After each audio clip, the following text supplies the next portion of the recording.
مرحبا أصدقائي من جديد مع فيديو جديد مع أليكس السوري يدافع عن منال المغربية بعد تعرضها للهجوم الشديد، خاصة بعد أن خرج مراد الجزائري ليوضح علاقته بها، حيث أكد أنها مجرد صديقة ولا تجمعه بها أي علاقة عاطفية.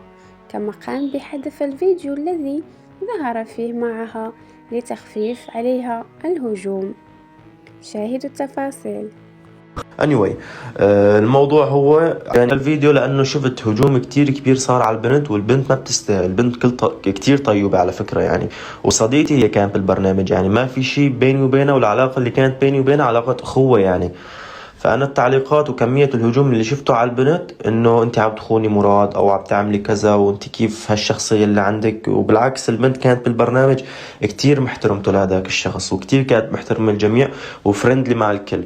فأنا ما حبيت زيد الهجوم على ويقول أيضا: أنا من قمت بحذف الفيديو، هي لم تتواصل معي ولم تطلب مني حذفه أو تقول لي شيئا، حذفته لتخفيف الهجوم عنها.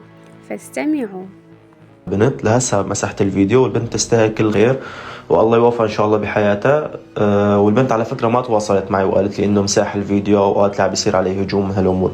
انا وقت شفت هذا الشيء من نفسي حبيت اعمل هذا الشيء، وشكرا لتفهمكم. وانا الفيديو اللي نشرته كل تعليقاتي كان من فانزاتي ومن جمهوري، انا كان كله تعليق ايجابي يعني، ولا شخص من فانزاتي، من جمهوري انا. وموجودين الفيديو عندي، انا اعمل له ارشيف، فيني ارجع افتحه وافرجيكم تعليقات انه كلها تعليقات إيجابية. منال طيبة، منال ما لها علاقة بالمشاكل، منال فريندلي مع الكل، بالعكس كتير محترمة طيوبة حلوة كذا.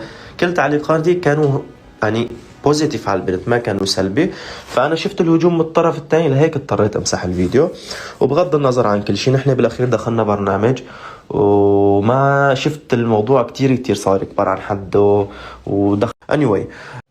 شكرا من القلب لكل من وضع إعجاب للفيديو. نلتقي في فيديو جديد.